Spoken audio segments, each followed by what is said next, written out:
নমস্কার প্রিয় দর্শক শ্রোতা মণ্ডলী, সমাজ ত্রিপুরা চ্যানেলের পক্ষ থেকে নিয়ে শুভেচ্ছা এবং ভালোবাসা। আমি ডক্টর এসপি গোস্বামী আপনাদের সামনে এসেছি হোমিওপ্যাথি নিয়ে একটু আলোচনা করি। আপনারা খুব ধৈর্য সহকারে আমার ভিডিওগুলো দেখেন এবং অনেকেই অনেকটাই শিখেছেন আমি দেখতে পাচ্ছি। আসলে হোমিওপ্যাথি ভিডিও দেখে হোক বই পড়ে হোক শেখা যায়, অ্যালোপ্যাথির মতো এত কঠিন নয়। কারণ কি, বইয়ের মধ্যে দেখবেন অনেকটা আছে ম্যাটেরিয়া মেডিকা জাতীয় প্রচুর বই বাজারে কিনতে পাওয়া যায়। এগুলো পড়ে পড়ে অনেকে ডাক্তারি করেন, আমি দেখেছি বাড়িতে বসে বসেও ডাক্তারি করেন। আর আগের যুগে তো অ্যাকচুয়ালি ডিপ্লোমা ছিল না। আগের যুগে গ্রামগঞ্জের ঠাকুমা দিদিমা দাদুরা হোমিওপ্যাথি করতেন এবং এগুলো পড়ে পড়ে কিন্তু গ্রামকেই রক্ষা করে ফেলেছেন, পুরো গ্রামকেই রক্ষা করে গেছেন। তাহলে দেখুন, হোমিওপ্যাথি আজকের মানে নতুন কিছু নয়, এটা অনেক পুরনো এবং সেই পুরনো পদ্ধতিতেই সকলেই শিখেছেন, আপনারাও শিখতে পারবেন। এখন বরং প্লাস পয়েন্ট আরেকটা এসেছে, যেমন আমাদের যে ভিডিওগুলো, ইউটিউবে ভিডিওগুলো শুধু আমি নয়, আমার সাথে আরও অনেকেই দিয়ে থাকেন। তো আগে তো ভিডিও ছিল না, যা কিছু এই বইটই পড়েই করতে হতো, কিন্তু এখন ভিডিওতে আমরা ডিটেলসটা বলি, কারণ বলি, লক্ষণ বলি, ওষুধের নাম বলি, মানে অনেকটা সহজ হয়ে গেছে। তো একটু সুযোগ পেয়েও আপনারা যদি শিখতে না পারেন তাহলে বড় দুঃখের ব্যাপার। তো আমি জানি আপনারা অবশ্যই অনেকেই অনেকটা এগিয়ে গেছেন, অনেকটাই শিখেছেন। আমাদের ভিডিও দেওয়ার মূল উদ্দেশ্য কিন্তু শেখানো, এটা এন্টারটেনমেন্ট নয়। এই ভিডিওগুলো কিন্তু এডুকেশনের ভিডিও, এগুলো দেখার পরে লাভ ছাড়া ক্ষতি হবে না। আমি তো একটা হিন্দি ফিল্মের গান শোনা বা ফিল্ম দেখা বা অন্যান্য কিছু, বা এগুলোতে কোনো খুব একটা মানুষের কতটা লাভ হয় জানি না, বাট মনের আনন্দ পাওয়া যায়। কিন্তু এটা কিন্তু আপনার জীবন বাঁচাবে। আমাদের ভিডিওগুলো যারা দেখেন, নিয়মিত দেখেন, তারা একটা বড় কাজ, খুব বুদ্ধিমানের কাজ করেন, আপনারা শিখছেন এবং সেই শেখাটা বিরাট ব্যাপার, বুঝতে পারছেন তো? শরীরটাকে তো রক্ষা করতে হবে। আর এখন আগের মতো নয়, রোগ ব্যাধি অনেক বেড়ে গেছে। প্রতি মুহূর্তেই কখন কোন রোগটা আক্রমণ করবে, সিভিয়ারও হতে পারে, যেমন স্ট্রোক ফোক, এগুলো তো সিভিয়ার অ্যাক্সিডেন্টাল ব্যাপার, কখন কোনটা হবে ঠিক নেই। ঘরে বসে আছেন, হঠাৎ করে বমি শুরু হয়ে গেল, এগুলো কী করবেন? হুট করে তো আর ডাক্তারের কাছে যাওয়া যায় না, একটা সময় নিতে হয়। তো সেই মুহূর্তে যদি ঘরে অল্প বিস্তর ঔষধ থাকে, তাহলে কিন্তু আপনি সেই সময়কার যে সিচুয়েশনটা সেটাকে বদলে দিতে পারেন। যারই হোক, আপনার পরিবারে, আপনার হোক, অন্যদের হোক, আপনি কিন্তু একেবারে ডাক্তারের মতো সেই মানুষটাকে আপনি রক্ষাই করে ফেলবেন। পরে সিভিয়ার কিছু হলে, সিরিয়াস কিছু হলে আপনি হসপিটালে নিতে পারেন, ডাক্তার দেখাবেন, সেটুকু সময়ও পাওয়া যাবে। কিন্তু প্রাথমিকভাবে হোমিওপ্যাথির এমন শক্তি রয়েছে যে বিপদের মুহূর্তে সে মানুষকে কিন্তু বাঁচিয়ে দেবে, বুঝতে পারছেন তো? এটা আমাদের দীর্ঘ এক্সপেরিমেন্টের ফলাফল বলেই এই কথাটা বলছি। কারণ আমরা, আমাদের কাছে যখন সিরিয়াস পেশেন্টরা আছে, ওই এক ফোঁটা দু ফোঁটাই ওষুধ দিয়ে আমরা সেই সময়কার জন্য নর্মাল স্টেজে নিয়ে আসি, বুঝতে পেরেছি? সেটা দাস্ত হোক, বমি হোক, রক্তপাত হোক, এনিথিং, সব কিছু সম্ভব।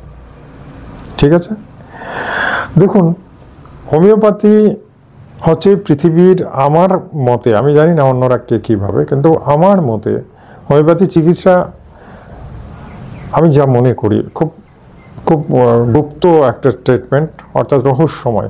কারণ এক ফোঁটা ঔষধে অনেক কিছু চেঞ্জ করে দেয়, বডির অনেক রোগটাকে ভালো করে দেয়, মাত্র এক ফোঁটা দু ফোঁটা ঔষধে।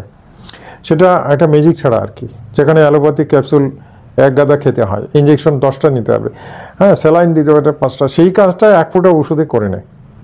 তাহলে বুঝতে পারেন যে কে শক্তিশালী, কোনটা বেশি রহস্যময়। রহস্যময় তো এটা, এক ফোঁটা ওষুধের মধ্যে কী আছে? কিছুই তো নেই, জলের ফোঁটা, স্পিরিটের ফোঁটা। আর সেটাই আপনার জীবনে বিরাট কিছু করে নিতে পারে। 10 বছরের রোগকেও কমিয়ে দিতে পারে, আবার আকস্মিক কিছু হয়ে গেছে সেটাতেও সে বাঁচিয়ে দিতে পারে। অনেক ক্ষেত্রে আমরা দেখেছি 50% সিরিয়াস ডিজিজ যেগুলো সাডেনলি হয়ে থাকে, হঠাৎ করে হয়ে থাকে, সেইগুলো থেকেও আমরা মানুষকে বাঁচাতে পেরেছি এবং একদম নর্মাল সেজে এসে গেছে। সার্জারি, অপারেশন কেস প্রচুর, গলব্লাডার স্টোন বলে এটা ওটা প্রচুর আছে, যেগুলো অপারেশন লাগে না, লাগেনি, ওটা তো ভালো আছে। তাহলে দেখুন, হোমিওপ্যাথি ইজ দ্য গ্রেট। আমার নিজের জীবনের কথা বলি, আমি বারবার বলি যে আমি যুবক বয়সে প্রচণ্ড অসুস্থ হয়ে একেবারে মৃত্যুমুখে চলে গিয়েছিলাম। তখন অ্যালোপ্যাথি চিকিৎসা চলছিল, বাট যত দিন যাচ্ছিল আমি যদি চেঞ্জ না করতাম ট্রিটমেন্ট প্রসিডিউরটা, অর্থাৎ অ্যালোপ্যাথি থেকে হোমিওপ্যাথিতে যদি না আসতাম, আমি আজকে মারা যেতাম, শিওর অ্যান্ড সার্টেন। তো সেই ক্ষেত্রে আমি চেঞ্জ করেছিলাম এবং একজন হোমিওপ্যাথি ডাক্তারের কাছে গিয়েছিলাম। উনি ওষুধ দেওয়ার পরে একদম আমূল পরিবর্তন, মানে শরীর মন সমস্ত কিছু চেঞ্জ হয়ে গেছিলো এবং স্বাস্থ্যও ফিরে এসেছিল। এই জন্য বলি যে হোমিওপ্যাথি সত্যি, এটাকে জানা দরকার। বিশেষ করে ফ্যামিলি যখন আছে, ফ্যামিলিতে প্রচুর মানুষ আছে, তাদেরকে তো রক্ষা করতে হবে, বাচ্চাদেরও রক্ষা করতে হবে। বাচ্চাদের ক্ষেত্রে তো মজার কথা, মানে বাচ্চারা বড় বেশি ওষুধ খেতে পারে না, খাওয়ানো যায়ও না। তো সেক্ষেত্রে এক ফোঁটা ওষুধ, এক চামচ জলের মধ্যে মিশিয়ে বাচ্চাকে ইজিলি খাওয়াতে পারবেন। জল মনে করে সে চুষে চুষে খেয়ে নেবে, আর তাতেই তার সুস্থতা। বুঝতে পারছেন? আসুন, আজকে কিন্তু আমি 3টে রোগের ঔষধ বলবো, 3টে রোগের। প্রত্যেকদিন আমি একটা রোগের বলি, আজকে আমি 3টে লক্ষণের ঔষধ বলবো, আর আলাদা আলাদা 3টে ওষুধ বলবো, যেগুলো জানা খুব দরকার, খুব দরকার। মন দিয়ে ভিডিওটা দেখুন, পজ একদম করবেন না, কারণ আজকের ভিডিওটা সত্যি এই সপ্তাহের মধ্যে আমার মনে হয় সবচেয়ে গুরুত্বপূর্ণ একটা ভিডিও তৈরি করছে আজকে। আজকে আমি পুরুষ বলুন মহিলা বলুন প্রস্রাব সংক্রান্ত রোগ কি কি আছে আর সেগুলো ওষুধ কি সেটা সম্পর্কে জানাবো। তো প্রথমেই বলি, প্রস্রাবের রোগ অনেক রকমই হয় থাকে, অনেক অনেক, ঠিক আছে না? থেমে থেমে প্রস্রাব, প্রস্রাবে জ্বালা যন্ত্রণা, প্রস্রাবের সাথে রক্ত যাওয়া, তারপরে প্রস্রাবে ফেনা, অনেক কিছু আছে, বুঝতে পারছেন তো? আর এগুলো কিন্তু অন্য রোগের একটা সিমটম, মনে রাখবেন, অন্য রোগের সিমটম। অর্থাৎ কিনা অন্য রোগ আছে আর সেটা এই প্রস্রাব বুঝিয়ে দিচ্ছে যে আপনার সমস্যা হচ্ছে, ঠিক আছে? তাহলে আসুন দেরি না করে আজকে একটা একটা করে বলি। প্রথমে বলছি, প্রস্রাব করছেন অনেক পুরুষরা আমার কাছে, অনেক দর্শকরা ফোন করে বলেন, স্যার প্রস্রাব করার সময় প্রচুর ফেনা হয়ে যায়, মানে একদম সাবানের ফেনার মতো, ফেনাময় ইউরিনালটা একেবারে ফেনায় ভরে যায় প্রস্রাব। তো এটা দেখে অনেকে আশ্চর্য হয়ে যান যে এরকম যে ফেনা হচ্ছে নিশ্চয়ই একটা কারণ আছে। এমনিতে কোনো জ্বালা যন্ত্রণা নেই, কিন্তু প্রস্রাবে প্রচণ্ড ফেনা হচ্ছে, তাহলে এটার ওষুধ কি? কারণ অনেক আছে, কারণ কি বলবো, কারণ বলে লাভ নেই। ফসফেট বেড়ে যাওয়া, এগুলো প্রচুর অনেক কারণ আছে, কোনো দরকার নেই।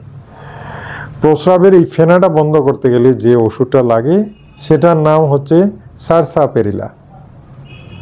অদ্ভুত এবং একেবারে সহজ মেডিসিন। এটাই নিয়ম করে কিছুদিন খেলে পরে প্রস্রাবের ফেনা দেখা গেছে শেষ, নর্মাল স্টেজে এসে গেল। এখন ইন্টারনাল রোগ যাই থাকুক, ওষুধটা খাওয়ার পরে ফেনা নেই মানে প্রস্রাব নেই মানে অন্য রোগটাও ঠিক হয়ে গেছে। হোমিওপ্যাথি এরকমই, সিমটোমাইজ ট্রিটমেন্ট। বুঝতে পারছেন? এবার আসছি প্রস্রাবে জ্বালা যন্ত্রণা।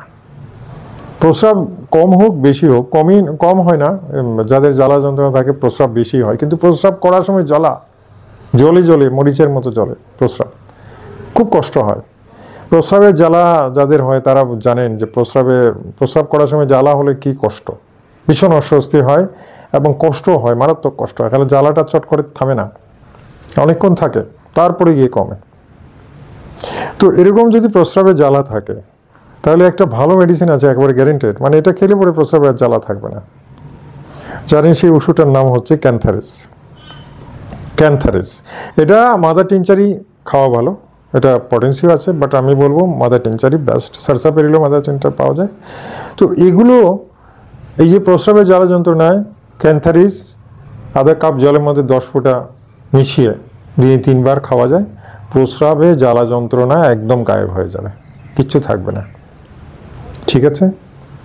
এটা পুরুষ হোক মহিলা হোক দুজনেই খেতে পারবেন, কোনো অসুবিধা। প্রস্রাবে যদি জ্বালা যন্ত্রণা থাকে ক্যান্থারিস মাদার টিনচার খেতে পারবেন। এবারে আসছি লাস্ট।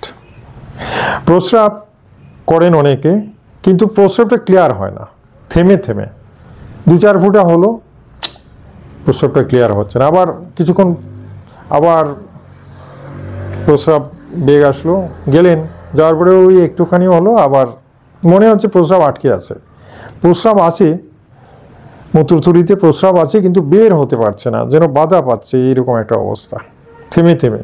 রাত্রিবেলাও এরকম অবস্থা, কয়েকবার উঠতে হয়, প্রস্রাব ক্লিয়ার হয় না, থেমে থেমে হয়। তো বলে রাখি, এটা প্রোস্টেট থেকে, প্রোস্টেট গ্ল্যান্ড বেড়ে গেলেও হতে পারে বা অন্যান্য কারণ থেকেও হতে পারে। ছোটো ছোটো ইউরেটারে ছোটো ছোটো সিস্ট হতে পারে, টিউমার হতে পারে, ব্লকেজ হতে পারে, এটা থেকেও হতে পারে। সে যাই হোক, এই থেমে থেমে প্রস্রাব আর বারবার প্রস্রাব করা, অল্প অল্প প্রস্রাব হওয়ার একটা ভালো ওষুধ রয়েছে, সেটার নাম হচ্ছে সেবাল সেরুলেটা। সেবাল সেরুলেটা, এটাও মাদার টিনচার পাওয়া যায়, পটেন্সিও আছে। তাই আমি বলবো সেবাল সেরুলেটা মাদার টিনচারই খান, আধা কাপ জলের মধ্যে 10 ফোঁটা মেশান, দিনে 3 বার করে খান, দেখবেন প্রোস্টেটও যদি হয়ে থাকে কমে যাবে। বুঝতে পারছেন? আচ্ছা, এই যে ওষুধগুলো আমি বলছি আর আপনারাও শুনছেন, অনেকের মনে হবে দূর স্যার বলছেন এগুলো খেয়ে কি আর কমবে? আমি যতটা বলেছি একদম 100% গ্যারান্টেড। মানে এগুলো যা বলেছি, যে লক্ষণে বলেছি, একদম কাজ হবেই হবে। অতএব যাদেরই এ ধরনের সমস্যা আছে, আজকের ভিডিওটা তাদের জন্য প্রচণ্ড গুরুত্বপূর্ণ। যার যা এই যে 3টে লক্ষণ বললাম, 3টে কী কী? একটা বলেছি প্রস্রাবে জ্বালা যন্ত্রণা, আরেকটা বলেছি থেমে থেমে প্রস্রাব, আরেকটা বলেছি প্রস্রাবে ফেনা। প্রস্রাবের আরও অসংখ্য রোগ রয়েছে, সবগুলো বলা সম্ভব নয় বলে আমি 3টে লক্ষণকেই বেছে নিয়েছি, আর এই 3টে লক্ষণের ওষুধটাও বলে দিলাম। ঠিক আছে? আচ্ছা, এই যে ভিডিওগুলো, এই ভিডিওগুলো আপনাদের দেখুন কতভাবে, কত সুন্দরভাবে, খুব সহজভাবে আপনাদের এই সমস্ত রোগ থেকে মুক্তি দিতে পারে।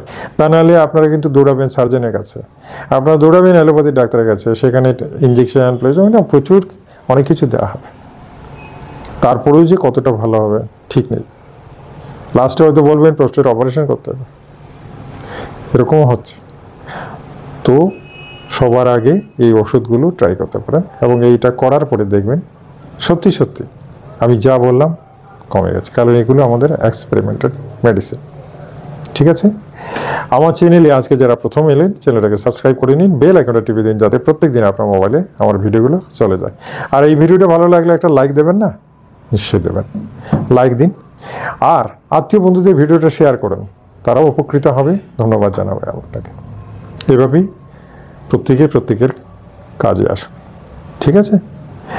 আগামীকাল আরেকটা মূল্যবান ভিডিও নিয়ে আপনাদের সামনে আসবো। ততক্ষণের জন্য বিদায় চাইছি। নমস্কার, ধন্যবাদ।